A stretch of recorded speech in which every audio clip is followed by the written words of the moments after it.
की वीडियो में हम वॉल्यूम 6 पार्ट 3 के इम्पोर्टेंट क्वेश्चंस को कवर करना शुरू करेंगे। अगर आपको इन इम्पोर्टेंट क्वेश्चंस की बुक चाहिए तो क्वेश्चन बुक आप ले सकते हैं। एमटीएस पोस्टमैन या पीए की तैयारी करने के लिए प्रीवियस ईयर क्वेश्चन पेपर की बुक्स चाहिए वो भी मिल जाएंगी। थ्योरी वाली बुक लेना चाहते हैं वो भी मिल जाएंगी। इसके लिए आपको डिस्क्रिप्शन में साइट का लिंक मिल जाएगा, वहाँ से आप ये बुक्स ऑर्डर कर सकते हैं।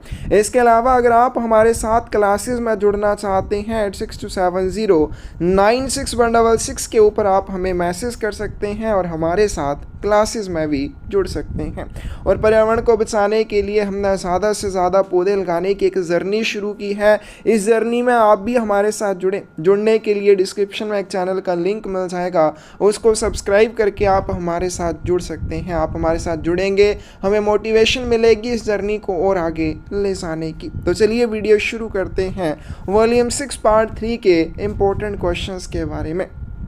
फर्स्ट क्वेश्चन है rule number 1, supervision of subordinate offices by post master द्वारा अधीनस्थ कार्यालयों का पर्यवेक्षण, यानी कि जो भी कार्यालय जो भी ऑफिस पोस्ट मास्टर के अंडर आते हैं उनका पर्यवेक्षण पोस्ट मास्टर द्वारा किया जाता है।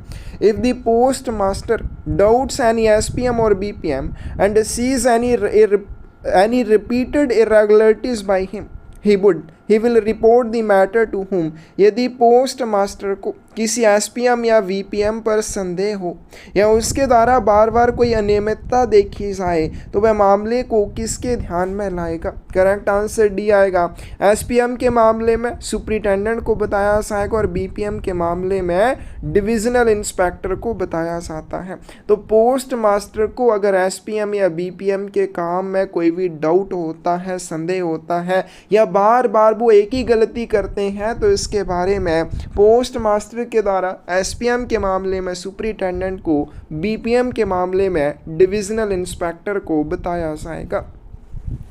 Which rule of Postal Manual Volume 6 Part 3 involves the supervision of subordinate offices by Postmaster? Postal manual volume 6 भाग 3 का कौन सा नियम पोस्ट मास्टर द्वारा अधीनस्थ कार्यालयों के पर्यवेक्षण से संबंधित है? ए ऑप्शन करेक्ट आएगी। रूल नंबर 1 में इस चीज़ के बारे में बताया हुआ है।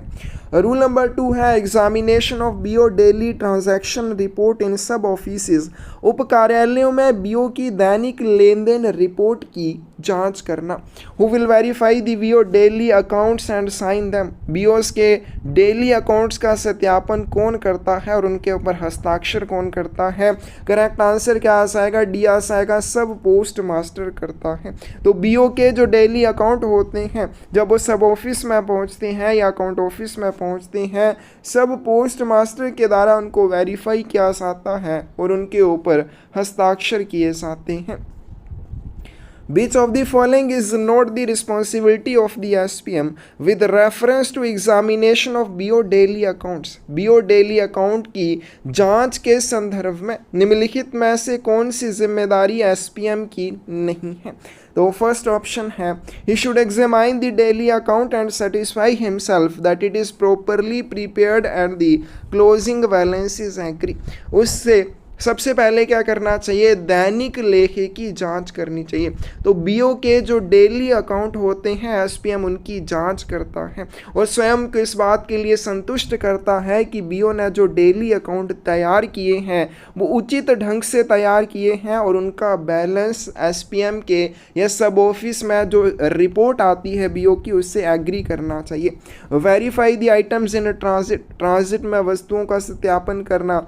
Inquire into suspicious alterations. अगर डेली रिपोर्ट में जो भी बीओ ने भेजी है उसमें कोई भी संदिग्ध परिवर्तन किया हुआ है, कोई कटिंग की है, तो उस चीज़ के बारे में जांच करना ये भी एसपीएम की जिम्मेदारी होती है। लेकिन personally convey the cash to branch office को पर्सनली कैश पहुंचाना ये एसपीएम की जिम्मेदारी नहीं होती है। The branch office daily accounts should be signed and stamped by the and after they have been examined by the head postmaster or SPM as the case may be, same should be filed in a daily bundle। शाखा कार्यालय के दैनिक लेखों पर किसके द्वारा हस्ताक्षर और मुहर लगाई जाएगी तथा प्रधान डाकपाल या एसपीएम द्वारा जांच किए जाने के बाद उन्हें दैनिक बंडलों में दर्ज किया जाना चाहिए। तो इसका करेक्ट आंसर बी आ जाएगा। अगर हम बात करें एसओ के मामले में तो वहाँ पे आपका जो सब पोस्ट मास्टर है वो करेगा। तो ब्रांच ऑफिस डेली अकाउंट्स के ऊपर साइन कौन करता है और मुहर कौन लगाता है? तो अगर हम सब ऑफिस अगर उनके अकाउंट ऑफिस हैं तो ऐसे मामले में सब पोस्ट मास्टर, और हेड ऑफिस अगर उनका अकाउंट ऑफिस है तो सब अकाउंट असिस्टेंट के द्वारा ब्रांच ऑफिस डेली अकाउंट्स के ऊपर हस्ताक्षर किए जाएंगे और मुहर लगाई जाएगी और उसके बाद उनको डेली बंडल्स में दर्ज कर लिया जाएगा। SPM to check system generated daily report of BOs by invoking and see whether all the vouchers are received with respect to the transactions reflected in system generated daily reports। SPM को किसका प्रयोग करके BO की system द्वारा तैयार की गई दैनिक report की जांच करनी चाहिए तथा यह देखना चाहिए कि सिस्टम द्वारा तैयार की गई दैनिक रिपोर्ट में दर्शाए गए लेन देन के संबंध में सभी वाउचर प्राप्त हुए हैं या नहीं हुए हैं। करेक्ट आंसर बी आ जाएगा। ZFR_day_new इसका यूज करके क्या किया जाता है? एसपीएम के द्वारा जो बीओ की system generated daily transaction report है उसकी जांच की जाती है और ये देखा जाता है कि इस रिपोर्ट में जो भी लेन देन प्राप्त हुए हैं क्या उनसे संबंधित वाउचर वहां पे प्राप्त हुए हैं या नहीं हुए हैं। भाई the maintenance of BO summary or SO summary is discontinued. BO सारांश और एसओ सारांश का रखरखाव क्यों बंद कर दिया गया है?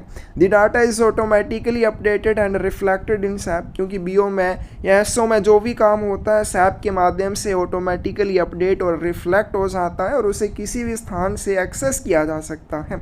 अकाउंटिंग इज ऑटोमेटिकली डन और लेखांकन भी ऑटोमेटिकली होता है, तो इसलिए BO summary or SO summary को रखने की ज़रूरत नहीं होती है।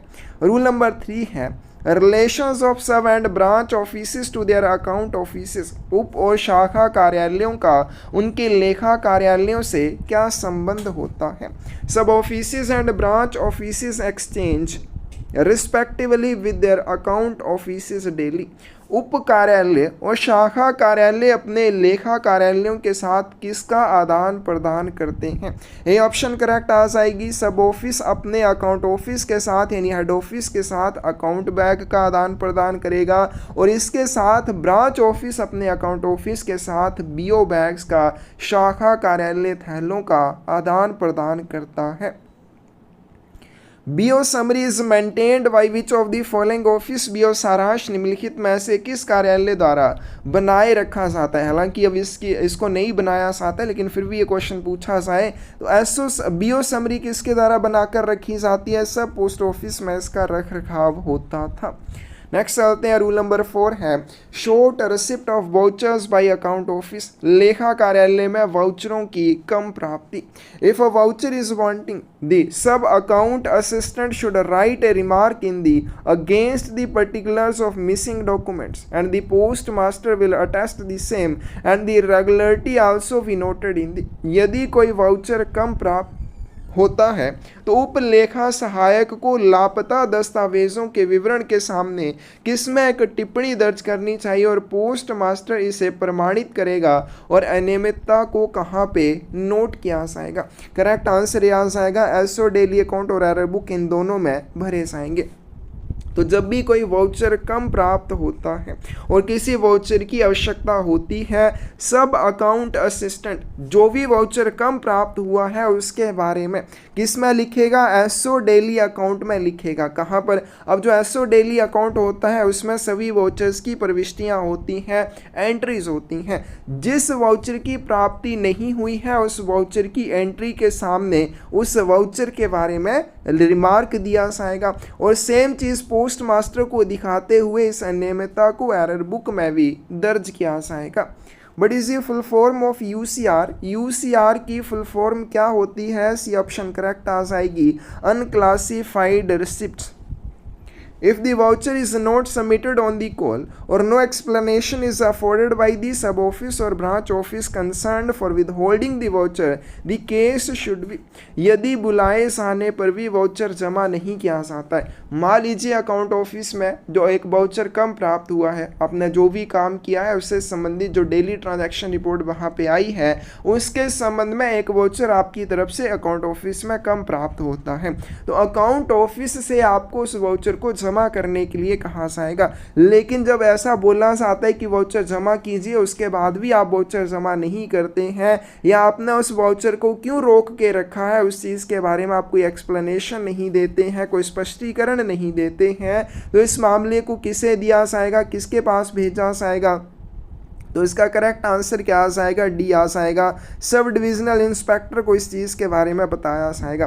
तो ब्रांच ऑफिस के मामले में सब डिविजनल इंस्पेक्टर को बताया जाएगा और अगर सब ऑफिस है तो उसके मामले में सुपरिटेंडेंट को बताया जाता है। Whenever a voucher that is required in support of an entry in the daily account is not received in the account office, जब भी दैनिक लेखे में प्रविष्टि के समर्थन में आवश्यक वाउचर लेखा कार्यालय में प्राप्त नहीं होता है, यानी कि जो डेली अकाउंट आपने भेजा है उसमें मान लीजिए आपने जो वाउचर्स की प्रविष्टियां की हैं उन प्रविष्टियों के अनुसार कोई वाउचर अगर कम प्राप्त होता है तो क्या किया जाएगा? करेक्ट आंसर डी आ जाएगा। बी और सी दोनों पॉइंट सही हैं। A note of the irregularity should be noted in the error book, त्रुटि पुस्तिका में अनियमितता को नोट किया जाएगा। पहले क्या किया जाएगा? एरर बुक में इरेगुलरिटी को दर्ज किया जाएगा। A remark should be written by the sub account assistant on the daily account against the particulars of the missing. अब जो भी वाउचर मिसिंग है, जिस भी डेली अकाउंट में उस वाउचर के बारे में प्रविष्टि होगी, उस प्रविष्टि के सामने एक रिमार्क इस चीज़ के बारे में दिया जाएगा। डी ऑप्शन करेक्ट हो जाएगी। If the item of account cannot be classified in the account office, it should be, यदि जो अकाउंट ऑफिस है वहाँ पर लेखे में कोई आइटम को वर्गीकृत ना किया जा सके तो उसे क्या किया जाएगा? यूसीआर या यूसीपी के मामले में जैसा भी मामला हो इसके रूप में इसे ट्रीट करते हुए माना जाएगा। UCR unclassified receipts, UCP unclassified payments के रूप में उसका निपटान कर दिया जाएगा। Which of the following is not true when the sub account clerk of head office or sub office finds any voucher short in support of any entry in the daily account from the SPM और BPM, निम्नलिखित में से कौन सा सत्य नहीं है? जब किसी प्रधान कार्यालय या उप कार्यालय के उप लेखा क्लर्क को SPM या BPM से दैनिक लेखे में किसी भी प्रविष्टि के समर्थन में कोई वाउचर कम मिलता है तो इसका करेक्ट आंसर बी आएगा। The item should not be admitted, तो उस आइटम को एक्सेप्ट नहीं किया जाएगा। ये क्या है? गलत है। अब जब भी क्या होता है अकाउंट ऑफिस में सब अकाउंट क्लर्क के द्वारा ये देखा जाता है कि जो डेली अकाउंट है एसपीएम या बीपीएम की तरफ से जो प्राप्त हुआ है उसमें प्रविष्टियों के संदर्भ में कोई वाउचर अगर कम प्राप्त हुआ है तब भी उसको क्या किया जाएगा? उस डेली अकाउंट को एक्सेप्ट किया जाता है। द कंसर्न्ड एसपीएम और BPM should be asked through S or BO slip to send the concerned vouchers without delay. लेकिन यहाँ पे क्या होता है? अब मान लीजिए क्या हुआ, एक सब ऑफिस है, सब ऑफिस ने डेली अकाउंट भेजा हेड ऑफिस को। हेड ऑफिस में जब वो डेली अकाउंट प्राप्त हुआ उसकी जांच की जाएगी कि उस डेली अकाउंट में जो प्रविष्टियां हैं उन प्रविष्टियों के संबंध में क्या सभी वाउचर प्राप्त हुए हैं या नहीं हुए हैं। अब मान लीजिए वहाँ पर कोई वाउचर कम प्राप्त होता है तो हेड ऑफिस में जो सब अकाउंट असिस्टेंट होता है वो क्या करता है? सब ऑफिस को अगली भेजी जाने वाली एसओ स्लिप में या बीओ को भेजी जाने वाली बीओ स्लिप में संबंधित वाउचर को बिना देरी किए हुए जमा करने के लिए कहा जाएगा। और जो आइटम होगी यहाँ पे यानी कि ये जो डेली अकाउंट प्राप्त हुआ है ऐसा नहीं उसको पेंडिंग में रखा जाएगा, उसको एक्सेप्ट कर लिया जाता है, एडमिट कर लिया जाता है।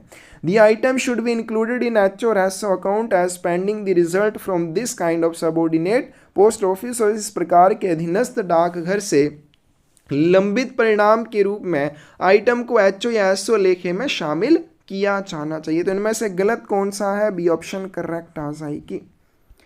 If a voucher is wanting from subordinate office, the sub account assistant should write a remark in the SO daily account against the particulars of missing document। and sign and the postmaster with attest the same, this irregularity should also be noted in। जब भी अधीनस्थ कार्यालय से कोई voucher कम प्राप्त होता है, जिस एसओ अकाउंट के या एसओ डेली अकाउंट के साथ वो वाउचर प्राप्त नहीं हुआ है, या जिस एसओ डेली अकाउंट में उस वाउचर के बारे में प्रविष्टि है, वहां पर प्रविष्टि के सामने मिसिंग डॉक्यूमेंट के लिए रिमार्क दिया जाएगा। रिमार्क देने के बाद इसके ऊपर पोस्ट मास्टर के साइन भी लिए जाएंगे, पोस्ट मास्टर से इसको अटेस्टेड भी करवाया जाएगा, और सेम इरेगुलरिटी को कहाँ पे दर्ज किया जाएगा, एरर बुक में दर्ज किया जाएगा। सी ऑप्शन करेक्ट आ जाएगी। If a voucher is not received or sufficient explanation is not afforded by the SPM or VPM concerned for withholding of any voucher and no immediate response to call is received, the matter should be reported to whom? यदि कोई voucher प्राप्त नहीं होता है या किसी voucher को रोकने के लिए संबंधित एसपीएम और वीपीएम द्वारा पर्याप्त स्पष्टीकरण नहीं दिया जाता है और मांगे जाने पर कोई तत्काल प्रतिक्रिया नहीं मिलती है, तो मामले की सूचना किसको दी जानी चाहिए? करेक्ट आंसर डी आएगा, टू दी सुपरिटेंडेंट और कंसर्न्ड सब डिविजनल इंस्पेक्टर। अधीक्षक या संबंधित उपमंडल निरीक्षक को इस चीज की जानकारी दी जाएगी। यानी कि जब अकाउंट ऑफिस में आपका डेली अकाउंट प्राप्त होगा, उस डेली अकाउंट में प्रविष्टियों के संबंध में अगर कोई वाउचर कम प्राप्त होता है तो क्या होगा, अगली जो भी स्लिप आएगी, बीओ स्लिप या एसओ स्लिप आएगी, उसमें उस वाउचर को जमा करने के लिए कहा जाएगा। उसके बावजूद भी अगर वो वाउचर जमा नहीं किया जाता है या उसके बारे में स्पष्टीकरण नहीं दिया जाता है तो पोस्ट मास्टर के द्वारा तुरंत इस बात को सुपरिटेंडेंट या सब डिविजनल इंस्पेक्टर के ध्यान में लाया जाएगा। Which of the following is true? If a voucher that is required in support of an entry in a system generated a daily transaction report, whether to credit or debit of the subordinate office is not received in the account office, निम्नलिखित में से कौन सा सत्य है? यदि system generated daily transaction report में प्रविष्टि के समर्थन में आवश्यक वाउचर, चाहे वो अधीनस्थ कार्यालय के जमा का हो या निकासी का हो, लेखा कार्यालय में प्राप्त नहीं होता है, तो इसका करेक्ट आंसर सी आएगा। तो जो भी सब पोस्ट मास्टर या ब्रांच पोस्ट मास्टर होगा उसको अगली एसओ स्लिप या बीओ स्लिप में उससे संबंधित वाउचर को जमा करने के लिए कहा जाएगा कि बिना देरी वो उस वाउचर को जमा करें। The item should be admitted, और इस डेली अकाउंट को एडमिट कर लिया जाएगा, एक्सेप्ट कर लिया जाएगा, और जो भी आपके रिजल्ट होंगे उसको पेंडिंग के रूप में रखते हुए इसको एक्सेप्ट किया जाएगा। करेक्ट आंसर सी हो जाएगा। रूल नंबर 5 है इनएडमिसिबल वाउचर्स, अस्वीकार्य voucher. Which of the following is true, इनमें से कौन सा सत्य है? निम्नलिखित में से कौन सा सत्य है? ए ऑप्शन करेक्ट आएगी। If any document attached to the BO or SO daily account is inadmissible on account of any irregularity for its preparation, कि मान लीजिए बीओ या एसओ डेली अकाउंट के साथ संलग्न कोई दस्तावेज इनएडमिसिबल है, यानी कि अस्वीकार्य है। क्यों अस्वीकार्य है? उसकी तैयारी में कोई इरेगुलरिटी है, अनियमितता है, और फॉर नोट ड्यूली साइन, या वो डॉक्यूमेंट विधिवत तरीके से हस्ताक्षरित नहीं है। A revised document should be called for the document should be sent in the next day's BO or SO slip duly entered for a rectification, तो उस डॉक्यूमेंट के लिए क्या मंगवाया जाएगा? एक संशोधित दस्तावेज मंगवाया जाएगा, या उस दस्तावेज को अगली बीओ स्लिप या एसओ स्लिप के साथ भेजा जाएगा ताकि रेक्टिफिकेशन के बाद उसको दोबारा से भेजा जा सके। ए ऑप्शन करेक्ट आ जाएगी। Rule number 5 of Postal Manual Volume 6 Part 3 deals with which of the following? Postal Manual Volume 6 भाग 3 का नियम 5 किससे संबंधित है? करेक्ट आंसर बी आ जाएगा, इनएडमिसिबल वाउचर्स से, अस्वीकार्य वाउचर से संबंधित है। रूल नंबर 7 है कैश ऑफिस के बारे में, नकद कार्यालय के बारे में। SO which can supply and receive surplus cash from other nearby sub offices more conveniently than head office and which is situated at a treasury station having transactions with bank is generally made as cash office by the sanction of whom. एक sub office जो head office की तुलना में अधिक आसानी से नज़दीकी सब ऑफिस को नकदी की आपूर्ति कर सकता है, या उनके पास अगर एक्सेस कैश है तो उस एक्सेस कैश को प्राप्त कर सकता है, और साथ में जो बैंक के साथ लेन देन करने वाले ट्रेजरी स्टेशन पर स्थित है, किसकी मंजूरी के साथ उसे नकद कार्यालय के रूप में बनाया जा सकता है। अब ये एक सब ऑफिस है और यहाँ पे 2-3 और सब ऑफिस हैं और यहाँ पे क्या है, आपका हेड ऑफिस है। अब ये सब ऑफिस क्या कर सकता है, हेड ऑफिस की तुलना में अपने नज़दीकी सब ऑफिस से नकदी को प्राप्त भी कर सकता है आसानी से, और इनको अगर नकदी की ज़रूरत है तो वो नकदी भी उपलब्ध करवा सकता है। और ये जो सब ऑफिस है अगर कहाँ पे स्थित है, ट्रेजरी स्टेशन के ऊपर स्थित है जो बैंक के साथ लेन देन करता है, तो ऐसी स्थिति में इस कार्यालय को कैश ऑफिस के रूप में बनाया जा सकता है। और किसकी सैंक्शन चाहिए होगी इसको कैश ऑफिस बनाने के लिए, सुपरिटेंडेंट की सैंक्शन की ज़रूरत होती है। Who fixes the monthly limit of a cash office? नकद कार्यालय की मासिक सीमा कौन तय करता है, कि कोई भी कैश ऑफिस है उसकी मैक्सिमम जो लिमिट है नकदी प्राप्त करने की, भेजने की, वो कौन तय करता है, वो भी सुपरिटेंडेंट के द्वारा तय की जाती है। Is a sub office which in addition to performing the ordinary work of a sub office serves as a depot for cash which it supplies to or receives from other sub offices। एक ऐसा उप डाकघर जो अपना सामान्य काम तो करता है, उसके अतिरिक्त नकदी के लिए डिपो के रूप में काम करता है। यानी कि अगर किसी सब ऑफिस को नकदी की ज़रूरत है तो वो नकदी पहुंचाएगा, अगर किसी सब ऑफिस के पास एक्सेस कैश है तो उस एक्सेस कैश को प्राप्त करेगा। इस सब ऑफिस को क्या कहा जाता है, बी ऑप्शन करेक्ट आ जाएगी, इसे कैश ऑफिस कहा जाता है। A sub office can be made as cash office with the sanction of whom? किसी उप कार्यालय को किसकी अनुमति से रोकड़ कार्यालय बनाया जा सकता है, तो इसका करेक्ट आंसर क्या आ जाएगा, ये आएगा सुपरिटेंडेंट की सैंक्शन चाहिए तभी एक सब ऑफिस को कैश ऑफिस बनाया जा सकता है। Which office can not be a cash office? इनमें से कौन सा कार्यालय कैश कार्यालय नहीं है? करेक्ट आंसर बी आ जाएगा, ब्रांच ऑफिस कैश ऑफिस नहीं हो सकता। हेड ऑफिस और जीपीओ तो होते ही हैं, सब पोस्ट ऑफिस भी सुपरिटेंडेंट की सैंक्शन के साथ कैश ऑफिस के रूप में बनाया जा सकता है। Rule regarding cash office is contained in which of the following? नकद कार्यालय से संबंधित नियम निम्नलिखित में से किसमें निहित है? डी ऑप्शन करेक्ट आएगी। वॉल्यूम 6 पार्ट 3 में इसके बारे में दिया हुआ है। सब ऑफिस में remit surplus cash direct to its cash office and also indent on it direct for funds up to the monthly limit fixed by the, but when this limit is reached the authority of the head office must be obtained for further drawings in the month in question। तो सब office क्या कर सकता है, अधिशेष नकदी अपनी सीधी रोकड़ कार्यालय को भेज सकता है। कोई भी सब ऑफिस है वो नकदी अपने कैश ऑफिस को भेज सकता है अगर इस सब ऑफिस के पास एक्सेस कैश हो सकता है, या फिर अगर इस किसी भी सब ऑफिस को नकदी चाहिए तो वो अपने कैश ऑफिस से नकदी की मांग भी कर सकता है। लेकिन इसके लिए एक लिमिट निर्धारित की जाती है सुपरिटेंडेंट के द्वारा। जब वो लिमिट पहुंच जाती है, ठीक है, यहाँ पे क्या आएगा, ये लिमिट जो है किसके द्वारा निर्धारित की जाती है, मंथली लिमिट सुपरिटेंडेंट के द्वारा निर्धारित की जाती है। और जब ये लिमिट रीच हो जाती है, यानी कि इस लिमिट से ज़्यादा हो जाता है काम, तो ऐसी स्थिति में आपको हेड ऑफिस से फिर आगे अथॉरिटी प्राप्त करनी होगी। आगे चाहे निकासी करनी है, चाहे आपको कैश चाहिए, तो उसके मामले में हेड ऑफिस की अथॉरिटी की ज़रूरत होती है। The cash office should see that the prescribed limit is not exceeded by maintaining a record of the remittances made to an office in a separate, which should be checked and initialed by the head of the offices daily।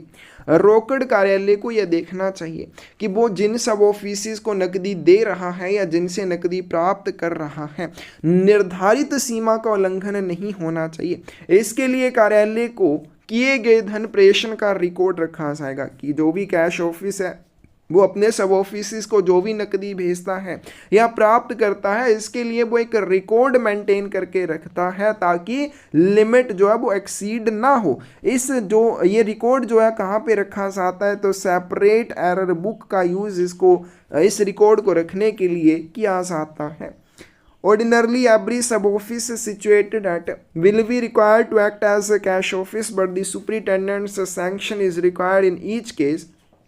कहाँ पर स्थित प्रत्येक कार्यालय को रोकड़ कार्यालय के रूप में कार्य करना होगा, लेकिन प्रत्येक मामले में सुपरिटेंडेंट की सैंक्शन जरूरी होगी। करेक्ट आंसर क्या आएगा? सी। ऐसा सब ऑफिस जो ट्रेजरी स्टेशन के ऊपर स्थित हो या ऐसा सब ऑफिस जो बैंक के साथ लेन देन करता हो, सुपरिटेंडेंट की सैंक्शन के साथ उसे कैश ऑफिस बनाया जा सकता है। रूल नंबर 8 है check of remittances between the account office and its subordinate offices. लेखा कार्यालय और उसके अधीनस्थ कार्यालयों के बीच धन प्रेषण की जांच। Treasurer shall check cash in transit through which T code. कोषाध्यक्ष किस टी कोड के माध्यम से पारगमन में नकदी की जांच करेगा? करेक्ट आंसर बी आ जाएगा। ZFBL3N के माध्यम से जांच की जाती है। As per rule 8 of postal manual volume 6 part 3, who is responsible to ensure that remittances between the account office and its subordinate offices are as per rules। Postal manual volume 6 भाग 3 के नियम 8 के अनुसार यह सुनिश्चित करने के लिए कौन जिम्मेदार है कि लेखा कार्यालय और उसके अधीनस्थ कार्यालयों के बीच धन प्रेषण नियमों के अनुसार हो? करेक्ट आंसर ये आएगा, पोस्ट मास्टर इस चीज़ के लिए जिम्मेदार होगा कि जितने भी सबऑर्डिनेट ऑफिस हैं और उनके अकाउंट ऑफिस के बीच में नकदी का आदान प्रदान निर्धारित तरीके से ही होना चाहिए, वो अपनी मर्जी से ना करें। इस चीज़ के लिए पोस्ट मास्टर जिम्मेदार होता है। बहुत ही important rule number 9, limits for remittances by various modes of conveyance. अब धन प्रेषण करने के लिए बहुत सारे माध्यम होते हैं, तो उनकी एक लिमिट होती है, वो लिमिट बहुत ही इंपॉर्टेंट है। बड़ी सी cash conveyance limit for loose cash through departmental employ. अगर विभागीय कर्मचारी के माध्यम से लूज कैश भेजा जाता है, खुली नकदी भेजी जाती है, मैक्सिमम 5 लाख रुपए तक भेजी जा सकती है। सी ऑप्शन करेक्ट आ जाएगी। The cash conveyance limit for RMS section or railways by TVP through cash bag enclosed in account baggage. TVP द्वारा लेखा बैग में संलग्न नकद बैग के माध्यम से RMS अनुभाग और रेलवे के लिए नकद परिवहन की सीमा क्या है? तो इसके माध्यम से मैक्सिमम 2 लाख रुपए भेजे जा सकते हैं। The cash conveyance limit through account bag handed over to carrier in weighment system और road transport is टोल प्रणाली या सड़क परिवहन में वाहक को सौंपे गए लेखा बैग के माध्यम से नकद परिवहन सीमा क्या है? तो इसका करेक्ट आंसर क्या आ जाएगा? बी आ जाएगा, 40,000 रुपये है। The limit for conveyance of cash through departmental employee accompanied by another departmental employees। किसी अन्य विभागीय कर्मचारी के साथ विभागीय कर्मचारी के माध्यम से नकद परिवहन की सीमा क्या है? यानी कि 2 अगर डिपार्टमेंटल एम्प्लॉई एक साथ जा रहे हैं नकदी लेकर, तो मैक्सिमम वो 10 लाख रुपए की नकदी ले जा सकते हैं। बी ऑप्शन करेक्ट आ जाएगी। The limit for conveyance of cash through a BPM or AVPM और डाक सेवक accompanied by another ABPM, BPM और डाक सेवक is। अब 2 GDS अगर साथ में जाते हैं तो मैक्सिमम वो कितनी नकदी लेकर जा सकते हैं? 2 लाख रुपए। बी ऑप्शन करेक्ट हो जाएगी। The limit for departmental MMS with MTS in addition to driver for conveyance of cash and cash bag enclosed in account bag is। तो सबसे पहले क्या है? कैश बैग जो कि अकाउंट बैग के अंदर संलग्न होगा, उसमें आपने नकदी लेकर जानी है। तो यहाँ पे एक डिपार्टमेंटल MMS है और उसके साथ MTS भी है और साथ में इनके एक ड्राइवर भी है। तो मैक्सिमम कितनी नकदी लेकर जा सकते हैं? 20 लाख रुपए। सी ऑप्शन करेक्ट आ जाएगी। The limit for conveyance of cash through BPM और AVPM और डाक सेवक इस BPM, AVPM और डाक सेवक के माध्यम से नकदी के परिवहन की सीमा क्या है? तो इसका करेक्ट आंसर ये आ जाएगा कि अगर सिंगल GDS जा रहा है तो मैक्सिमम 1 लाख रुपए की नकदी उसके हाथ भेजी जा सकती है और 2 GDS जाएंगे तो मैक्सिमम 2 लाख रुपए ले जा सकते हैं, कन्वे कर सकते हैं। बड़ी सी cash conveyance limit under armed escort. अगर सशस्त्र एस्कॉर्ट के तहत नकदी भेजी जाती है तो जितनी चाहे उतनी भेज सकते हैं, इसकी कोई भी लिमिट नहीं है। The limits for hired MMS with MTS in addition to driver for conveyance of cash in cash bag enclosed in account bag between city limits and outside limits। अब देखो, अगर hired MMS है, एक departmental होते हैं, एक hired होते हैं। अगर hired है, यानी कि जो किराए पर ली हुई एमएमएस है, अगर उसके माध्यम से भेजी जाती है तो उसके लिए अलग लिमिट है। अगर हम बात करें सिटी लिमिट्स के भीतर है तो 5 लाख रुपए, और आउटसाइड सिटी लेकर जाना है तो 2 लाख रुपए। कौन कौन आ गया? एक तो आपका हायर्ड एमएमएस आ गया, उसके साथ एमटीएस आ जाएगा, और उसके साथ क्या आ जाएगा? ड्राइवर आ जाएगा। अब जो कैश है वो कैश बैग के अंदर संलग्न है, और कैश बैग जो अकाउंट बैग के अंदर संलग्न होना चाहिए। तो विद इन सिटी 5 लाख रुपए, और सिटी के बाहर ये 2 लाख रुपए तक लेकर जा सकते हैं। The proposed limits of maximum cash conveyance can be curtailed by whom on the basis of discussion with the local police authorities depending on the law and order situation of that particular place। अधिकतम नकदी परिवहन की प्रस्तावित सीमा को स्थानीय police प्राधिकारियों के साथ विचार विमर्श के आधार पर उस विशेष स्थान की कानून और व्यवस्था की स्थिति के आधार पर किसके द्वारा कम किया जा सकता है? तो इसको कम करने की power chief post master general के पास रहती है। How the limit of cash remittance by various modes of conveyance can be increase. विभिन्न परिवहन साधनों द्वारा नकद प्रेषण की सीमा कैसे बढ़ाई जा सकती है? यानी कि जैसे हमने ऊपर लिमिट्स किया कि 10 लाख, 20 लाख या 40,000 लेके जा सकते हैं। इस लिमिट को अगर बढ़ाना है तो कैसे बढ़ाया जा सकता है? करेक्ट आंसर ये आएगा इफ लोकल सर्कमस्टांसेस परमिट। अगर जो स्थानीय परिस्थितियां वो इस चीज़ की अनुमति देती हैं, पहले पुलिस अथॉरिटीज़ के साथ इस चीज़ के बारे में विचार विमर्श किया जाएगा, और फाइनली हेड ऑफ सर्कल का अप्रूवल इस चीज़ के लिए चाहिए होगा। ए ऑप्शन करेक्ट आ जाएगी। नेक्स्ट चलते हैं, रूल नंबर 10 है रेगुलेशंस ऑफ फंड्स फॉर सब ऑफिसेस। सब ऑफिसेस के लिए निधियों का विनियमन।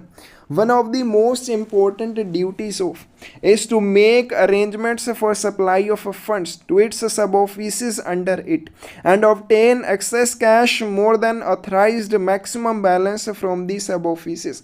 सबसे महत्वपूर्ण कर्तव्यों में से किसका ये काम है कि एक हेड ऑफिस के तहत जितने भी सब ऑफिस आते हैं उनको धन की आपूर्ति की व्यवस्था करना, और अगर उनके पास एक्सेस कैश है तो एक्सेस कैश वो कैसे अपना निपटान उस कैश का करेंगे, तो इस चीज़ की व्यवस्था करना किसके महत्वपूर्ण कर्तव्यों में से एक है? बी ऑप्शन करेक्ट आएगी। तो पोस्ट मास्टर के महत्वपूर्ण कर्तव्यों में से एक काम ये भी है कि उसके अंडर या उसके हेड ऑफिस के अंडर आने वाले सभी ऑफिस को कैश कैसे पहुंचाया जाना है, अगर उनको कैश की ज़रूरत है, और अगर उनके पास एक्सेस कैश है तो वो एक्सेस कैश का निपटान कैसे करेंगे। Who will prescribe the method in which each sub-office not situated at a treasury or bank station is ordinarily to be supplied with funds and with which it is ordinarily to remit surplus funds। उस प्रणाली को कौन निर्धारित करेगा जिसमें प्रत्येक उप कार्यालय जो कोषागार या बैंक स्टेशन पर स्थित नहीं है आमतौर पर धन की आपूर्ति की जाती है, और जिसके माध्यम से आमतौर पर अधिशेष निधि को प्रेषित किया जाता है। करेक्ट आंसर आएगा सुप्रिटेंडेंट। तो कौन इस चीज को निर्धारित करता है? सुप्रिटेंडेंट इस चीज को निर्धारित करता है कि किसी भी उप कार्यालय के पास जो कोषागार या बैंक स्टेशन पर स्थित नहीं है, अगर उसको नकदी चाहिए तो नकदी उसको कैसे प्रेषित की जाएगी, इस चीज को अधीक्षक निर्धारित करता है। उस विधि को, उस तरीके को सुप्रिटेंडेंट के द्वारा निर्धारित किया जाएगा। Who will prescribe the method which is to be used for special emergencies of fund for any sub office. किसी उप कार्यालय के लिए धन की विशेष आपात स्थिति के लिए उपयोग की जाने वाली विधि किसके द्वारा निर्धारित की जाती है? तो ये भी सुप्रिटेंडेंट के द्वारा निर्धारित किया जाता है कि अगर सब ऑफिस को इमरजेंसी में नकदी चाहिए तो कैसे उसको नकदी पहुंचाई जाएगी। सुप्रिटेंडेंट इस चीज को निर्धारित करता है। रूल नंबर 11 है प्रोविजन ऑफ फंड्स फॉर सब ऑफिसेस। उप कार्यालयों के लिए धन का प्रावधान। How are the sub office are provided with the funds when they have no sufficient funds according to their requirement। किसी सब ऑफिस के पास अगर रिक्वायरमेंट के अकॉर्डिंग नकदी नहीं है, किसी सब ऑफिस को मान लीजिए 5 लाख रुपए की ज़रूरत है और उसके अनुसार उसके पास अगर नकदी नहीं है तो उसको नकदी कैसे उपलब्ध करवाई जाएगी? By drawing from the treasury in the case of sub office situated at a treasury station. अगर सब ऑफिस ट्रेजरी स्टेशन पर स्थित है तो वो ट्रेजरी स्टेशन से आहरण करके अपनी अपनी आवश्यकता को पूरा कर सकता है। भाई रिमिटांसेस फ्रॉम अनदर एसओ या फिर दूसरे सब ऑफिस से भी उसको नकदी उपलब्ध करवाई जा सकती है या उसे हेड ऑफिस से भी नकदी उपलब्ध करवाई जा सकती है। डी ऑप्शन करेक्ट आ जाएगी। रूल नंबर 12 है disposal of surplus funds at sub offices. उप कार्यालयों में अधिशेष निधि का निपटान। अगर किसी भी सब ऑफिस के पास एक्सेस कैश हो जाता है तो उसका निपटान वो कैसे करेगा। Which of the following is true? इनमें से कौन सा सही है। In exceptional cases, the surplus cash of a sub office can be remitted to a head office other than its head office of account. Exceptional cases में अगर किसी सब ऑफिस के पास एक्सेस कैश है तो वो एक्सेस कैश अपने account office, अब सब ऑफिस का अकाउंट ऑफिस कौन होता है, हेड ऑफिस। तो ये मान लीजिए सब ऑफिस है और एक हेड ऑफिस ये है और एक हेड ऑफिस ये है। एक हेड ऑफिस इसका क्या है, अकाउंट ऑफिस, और ये इसका अकाउंट ऑफिस नहीं है। तो एक्सेप्शनल केसेस में सब ऑफिस अपने अकाउंट ऑफिस के अलावा अन्य हेड ऑफिस को भी नकदी का प्रेषण कर सकता है। नॉर्मिटांस of surplus fund will be made to a head office or sub office in case of Sunday or post office holiday. रविवार वाले दिन या पोस्ट ऑफिस हॉलीडे वाले दिन सब ऑफिस या हेड ऑफिस को कोई भी नकद प्रेषण नहीं किया जाएगा। करेक्ट आंसर क्या आ जाएगा, सी आ जाएगा। दोनों ही पॉइंट सही हैं। But arrangements can be done for disposal of surplus funds at sub office. उप कार्यालय में अधिशेष राशि के निस्तारण हेतु क्या व्यवस्था की जाती है। अगर किसी भी सब ऑफिस के पास कैश एक्सेस हो जाता है तो उस मामले में एक्सेस कैश का निपटान कैसे किया जाएगा। By drawing to the treasury in case of sub office situated at treasury station. अगर सब ऑफिस ट्रेजरी स्टेशन पर स्थित है तो वो ट्रेजरी स्टेशन को अपनी नकदी भेज सकता है। बाय रिमिटांस टू अनदर सब ऑफिस, दूसरे सब ऑफिस को नकदी भेजी जा सकती है। एक सब ऑफिस को जरूरत है और दूसरे के पास एक्सेस कैश है तो एक्सेस कैश वाला ऑफिस दूसरे सब ऑफिस को नकदी भेज सकता है। अपने हेड ऑफिस को भी वो नकदी भेज सकते हैं। डी ऑप्शन करेक्ट आ जाएगी। रूल नंबर 14 है एक्सचेंज ऑफ मिटांसेस बिटवीन सब offices an account with the same head office. एक ही प्रधान कार्यालय के लेखे में उप कार्यालयों के बीच प्रेषण का आदान प्रदान। All offices should adjust the cash and transit on which base. सभी कार्यालयों को पारगमन में नकदी का समायोजन किस आधार पर करना चाहिए, डेली बेसिस के ऊपर करना चाहिए। बी ऑप्शन करेक्ट आ जाएगी। While accepting cash from the cash office at receiver and the document should be posted in cash received option in to avoid cash in transit. Receiver की ओर से नकदी कार्यालय से नकदी स्वीकार करते समय पारगमन में नकदी से बचने के लिए दस्तावेज को किसके तहत या कौन से टी कोड का यूज करके नकद प्राप्त विकल्प में पोस्ट किया जाना चाहिए। करेक्ट आंसर डी आएगा। ZFFV50 का यूज करना चाहिए। मैनर ऑफ एक्सचेंजिंग रिमिटांसेस बिटवीन सब ऑफिसेज, उप कार्यालयों के बीच धन प्रेषण के आदान प्रदान का तरीका क्या रहता है। Mail bag containing a cash bag after it has been sealed must remain in the personal custody of whom। Cash bag वाला एक मेल बैग सीलबंद होने के बाद किसकी व्यक्तिगत अभिरक्षा में रहना चाहिए। डी ऑप्शन करेक्ट आ जाएगी। सब पोस्ट मास्टर की व्यक्तिगत अभिरक्षा में रहना चाहिए। जब भी हेड ऑफिस को नकदी भेजनी है, नकदी को जब कैश बैग के अंदर रख दिया जाएगा और कैश बैग जब मेल बैग के अंदर रख दिया जाएगा उसके बाद उसको सील किया जाएगा और सील करने के बाद जब तक उसको भेजने का समय नहीं हो जाता सब पोस्ट मास्टर की अभिरक्षा में वो रहना चाहिए। will prescribe the method by which remittances are to be exchanged between two sub offices। दो उप कार्यालयों के बीच प्रेषणों का आदान प्रदान करने की विधि कौन निर्धारित करता है। सी ऑप्शन करेक्ट आ जाएगी। दो सब ऑफिस हैं, उनके बीच अगर नकदी का आदान प्रदान होना है तो किस तरीके से होना है, डिविजनल हेड इस चीज को निर्धारित करेगा। The superintendent will prescribe in accordance with the system ordered by the method by which remittances are to be exchanged between two sub offices. दो कार्यालयों के बीच में नकदी का आदान प्रदान किस तरीके से किया जाना है इस चीज को कौन निर्धारित करता है। हमने अभी ऊपर क्वेश्चन किया, सुपरिटेंडेंट इस चीज को निर्धारित करता है। लेकिन जो विधि सुपरिटेंडेंट निर्धारित करेगा वो किसके द्वारा ऑर्डर की हुई होगी। करेक्ट आंसर ये आएगा। हेड ऑफ सर्कल वो विधि बताता है, ऑर्डर करता है। अब सुपरिटेंडेंट अब 2-3 विधियां वो बताएगा, उसमें से सुपरिटेंडेंट देखेगा कि किस विधि के अनुसार वो सब ऑफिस के बीच में नकदी का आदान प्रदान करवा सकता है।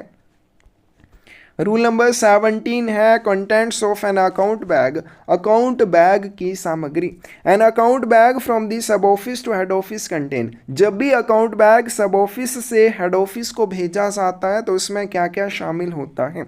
सबसे पहले उसमें एसओ डेली अकाउंट होगा, MO issue journal, MO paid list होगी, फिर SB transaction list of SB documents, memo of IPO certificates issued and discharged, roll daily list of PLI premium collected and paid. ये सारी चीज़ें उस account bag के अंदर रख कर सब ऑफिस से हेड ऑफिस को भेजी जाती हैं। Sub office sent to head office which of the following, उप डाक घर के द्वारा प्रधान डाकघर को क्या भेजा जाता है। सी ऑप्शन करेक्ट आ जाएगी, एसओ डेली अकाउंट भेजा जाता है। When an account bag from sub office to head office is sent then it may contain which of the following, तो जब भी अकाउंट बैग भेजा जाता है सब ऑफिस के द्वारा हेड ऑफिस को तो उसमें क्या शामिल होता है। तो इसका करेक्ट आंसर डी आएगा, all of the above can be in account bag. तो ये सारी चीज़ें जो ऊपर बताई हैं इसमें सब ऑफिस डेली अकाउंट हो सकता है, पत्र डाक के अनरजिस्टर्ड आर्टिकल हो सकते हैं, फिर हेड ऑफिस को अगर आपने नकदी भेजने के लिए उसको कैश बैग में डाला है तो वो कैश बैग भी अकाउंट बैग के अंदर भेजा जाएगा।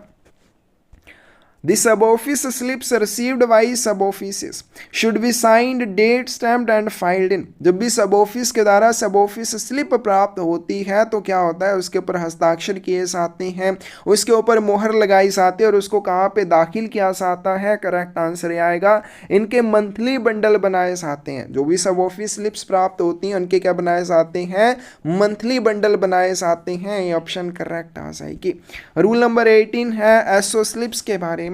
बट इज ये form number of SO slip, SO slip का फॉर्म नंबर क्या है। करेक्ट आंसर सी आ जाएगा, इन्हें PA3 के ऊपर बनाया जाता है।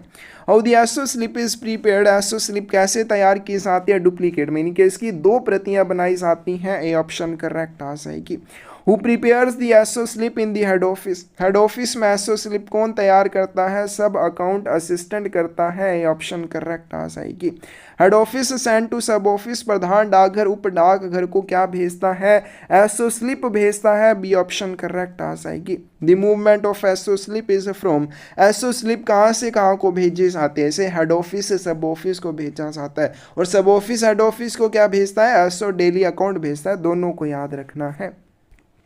A sub-office slip must be sent every day by the head office to each of its sub-offices enclosed in the, प्रधान कार्यालय द्वारा प्रत्येक सब ऑफिस को प्रतिदिन किसमें संलग्न करके एक एसओ स्लिप भेजनी चाहिए। करेक्ट आंसर ए आ जाएगा, अकाउंट बैग में। तो जो एसओ स्लिप होती है वो हेड ऑफिस के द्वारा अपने प्रत्येक सब ऑफिस को कैसे भेजा जाता है, अकाउंट बैग में संलग्न करके भेजा जाता है। रूल नंबर 19 है रिमिटेंस ऑफ कैश, नकदी का प्रेषण। Whenever the cash is to be remitted to a sub office, जब भी किसी सब ऑफिस को कैश भेजा जाना हो, the post master will make the order for remittance in the, तो पोस्ट मास्टर के द्वारा नकदी भेजने के आदेश किसके ऊपर दर्ज किए जाते हैं। बी ऑप्शन करेक्ट आएगी, system generated daily transaction report के ऊपर दर्ज किए जाते हैं, विच शोन बाय दी सब अकाउंट असिस्टेंट टू ट्रेजरर। तो जब भी किसी सब ऑफिस को नकदी भेजी जानी हो तो पोस्ट मास्टर के द्वारा नकदी भेजने के संबंध में आदेश कहाँ पे दर्ज किए जाएंगे, system generated daily transaction report के ऊपर दर्ज किए जाएंगे और ये रिपोर्ट सब अकाउंट असिस्टेंट के द्वारा ट्रेजरर को दिखाई जाएगी ताकि नकदी भेजने के लिए ट्रेजरर नकदी को पैक कर सके। If the cash is to be made over from the head office to sub office, then the remittance particulars of the cash or stamps should be noted by the in the SO slip।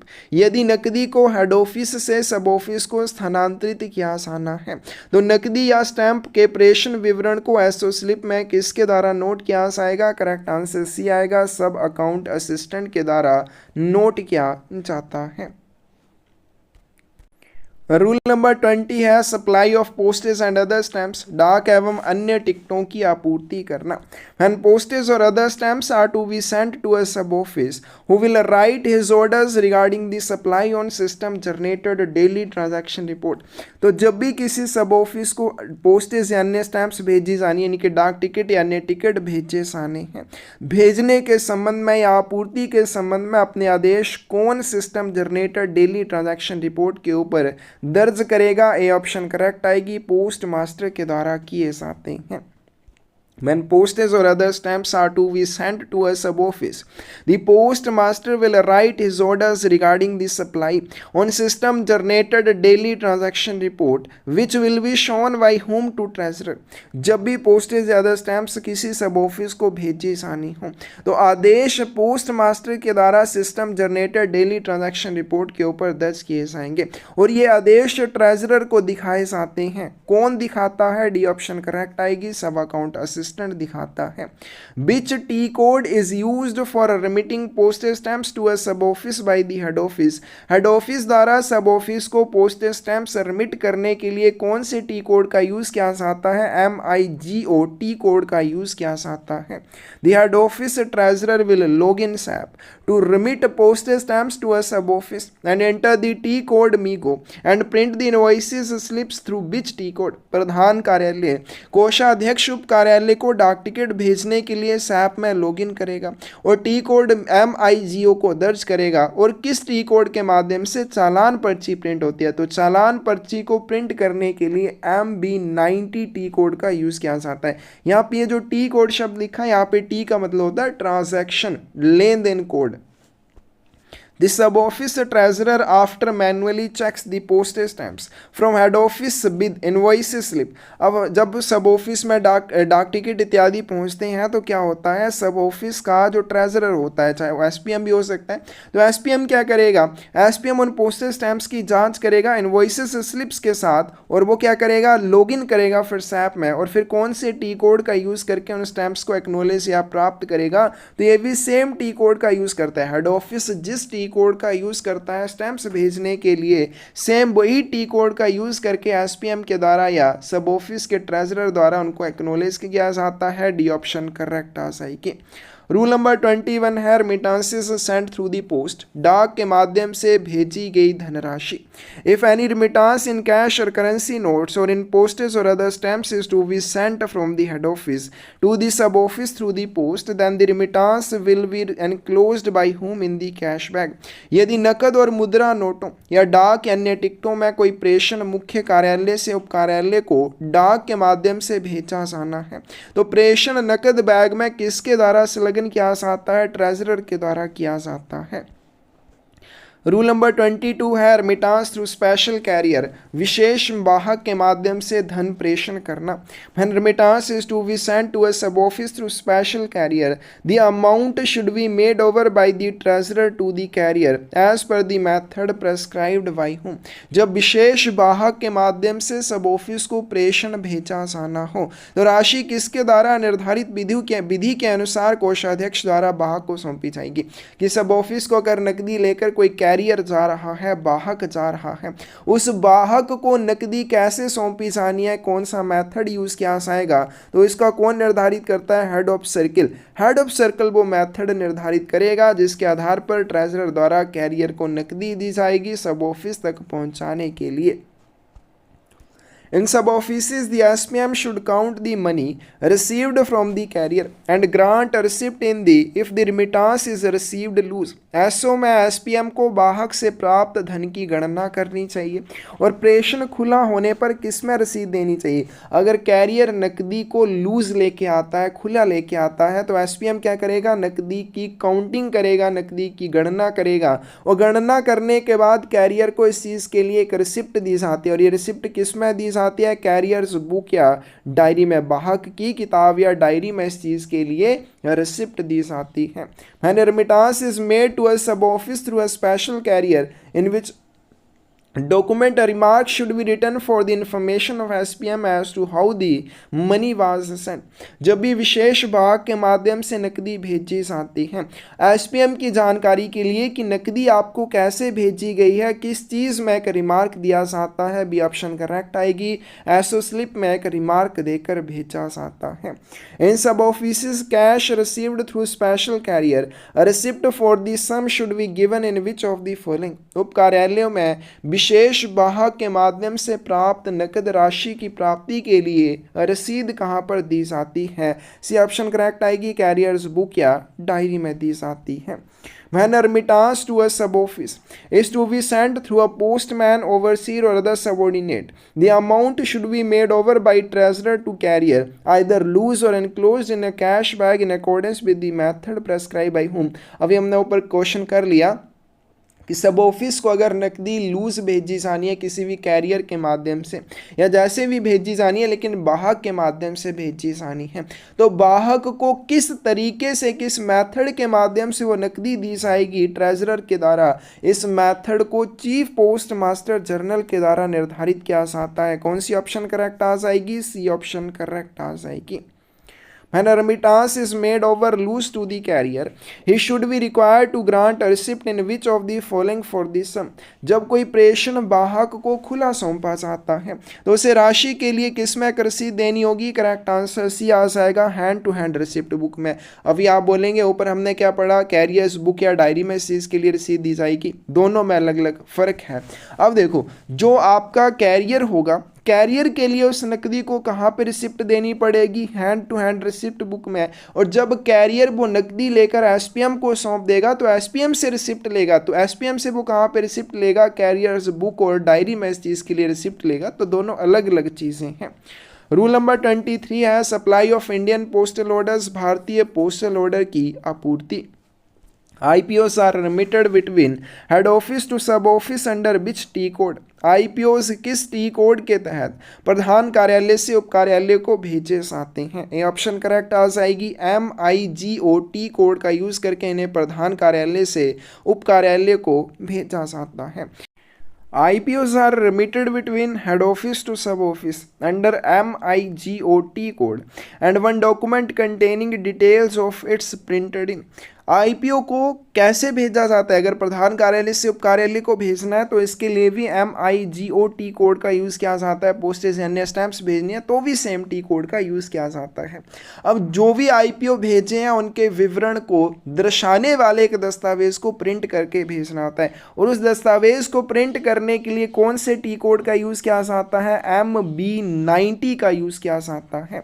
The stock of Indian postal orders can be seen through which T code? कौन से T code का use करके आप IPOs के stock को देख सकते हैं? डी ऑप्शन करेक्ट आएगी, MB52 का यूज़ करके देख सकते हैं। नेक्स्ट चलते हैं, रूल नंबर 24 है adjustment of errors in account, लेखा में त्रुटियों का समायोजन करना।